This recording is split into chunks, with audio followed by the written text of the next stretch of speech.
Hello and welcome. आप देख रहे हैं स्पोर्ट्स तक और मैं हूं धीरज।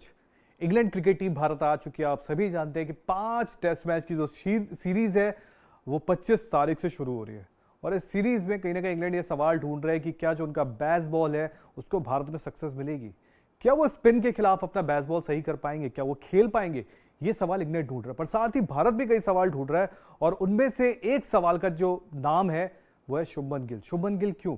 क्योंकि जब हम क्रिकेट की विरासत की बात करते हैं तो हमने सुना है कि गावस्कर साहब के बाद जो लेगेसी है वो सचिन आगे लेके गए, सचिन के बाद जो लेगेसी है वो विराट आगे लेके गए और विराट के बाद अगर किसी के नाम की चर्चा हुई है तो वो ये शुभमन गिल की। उनको प्रिंस भी कहा जाता है। व्हाइट बॉल क्रिकेट में उन्होंने अभी तक बहुत बेहतर किया है, साल 2023 में उनके नाम रहा है।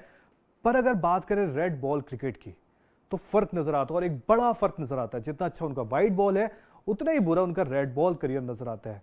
यह बात अलग है कि उन्होंने रणजी क्रिकेट में अच्छा किया, इंडिया ए के लिए अच्छा किया और फिर भारतीय टीम में जगह बनाई। जब भारतीय टीम में जगह बनाई, ऑस्ट्रेलिया से शुरुआत की थी उन्होंने अपने टेस्ट करियर की जो काफी अच्छी थी।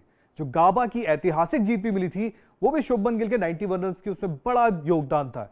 बट उसके बाद कहीं ना कहीं शुभमन गिल का जो रेड बॉल करियर है वो खोसा गया है। तो बात करेंगे कि क्या ये जो इंग्लैंड का दौरा है वो उनके लिए कितना जरूरी है और रेड बॉल में उनके लिए कितना आगे कुछ है, क्योंकि अभी तक कहीं ना कहीं उनका जो रेड बॉल करियर है वो टेक ऑफ भी नहीं हो पाया।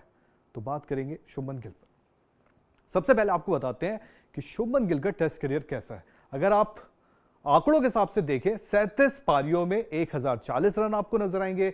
एवरेज जो है 30.58। एक ओपनर के लिए ये जो औसत है उतने अच्छे नजर नहीं आते, साधारण से नजर आते हैं। हाईएस्ट अगर आप देखें तो 128 रन है, 2 शतक है और 4 अर्धशतक है। 37 पारियों में 1040 रन।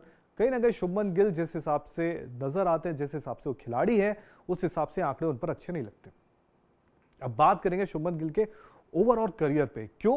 क्योंकि आप सभी जानते हैं कि भारतीय क्रिकेटर्स को हमेशा ऐसे तौला जाता है कि आप भारत में क्या प्रदर्शन कर रहे हैं वो तो है, पर सेना कंट्रीज भी अगर आप जाते हैं तो आपका प्रदर्शन कैसा है। जब ये दोनों प्रदर्शन आपके अच्छे होते हैं तब आप एक अच्छे या सफल क्रिकेटर माने जाते हैं।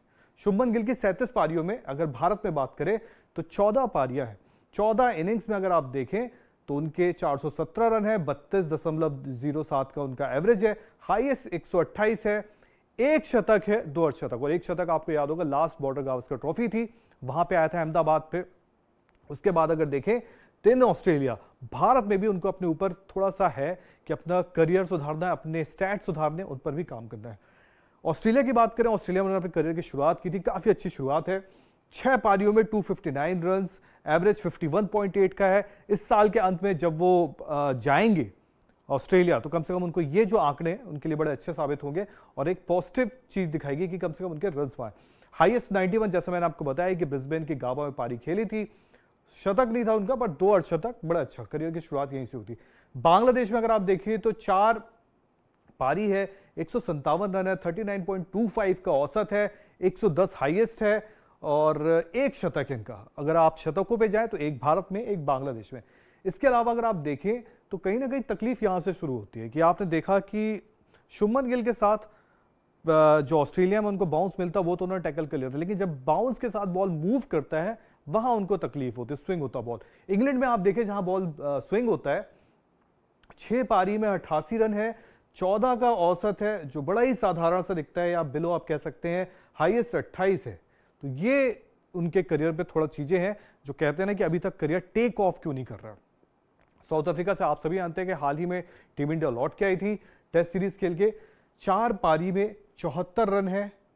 उसके बाद अगर आप एवरेज देखें तो 18.5 का है, 36 रन हाईएस्ट है। तो कहीं ना कहीं इंग्लैंड साउथ अफ्रीका में निराश किया है, पूरी तरह निराश किया है। और दूसरा ये भी कि साउथ अफ्रीका में आपको सभी को याद है पहले वो ओपन करते थे, लेकिन बाद में उन्होंने वेस्ट इंडीज जाके अपने आप को नंबर 3 पे कर दिया और नंबर 3 आने के बाद से उनका थोड़ा और बुरा टाइम भी शुरू हो गया।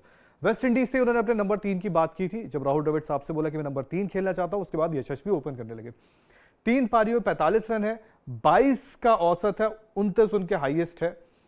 तो ये है कहीं ना कहीं शुभमन गिल का करियर। और इस शुभमन गिल के करियर को अगर आप देखें तो टेस्ट क्रिकेट में अभी भी उनके लिए और ये सीरीज जो है बहुत महत्वपूर्ण है। महत्वपूर्ण इसलिए भी है क्योंकि जब पिछले बार इंग्लैंड की टीम आई थी भारत में तब भी उनके इतने अच्छे रन्स नहीं थे, कुछ खास उन्होंने नहीं किया था। इस बार उनके पास भी मौका है कि इंग्लैंड भारत आ रही है और इंग्लैंड के सामने अच्छे रन्स बना के अपने आप को प्रूव करने का। तो अब देखते हैं कि शुभमन गिल का करियर यहां से कहां जाता है।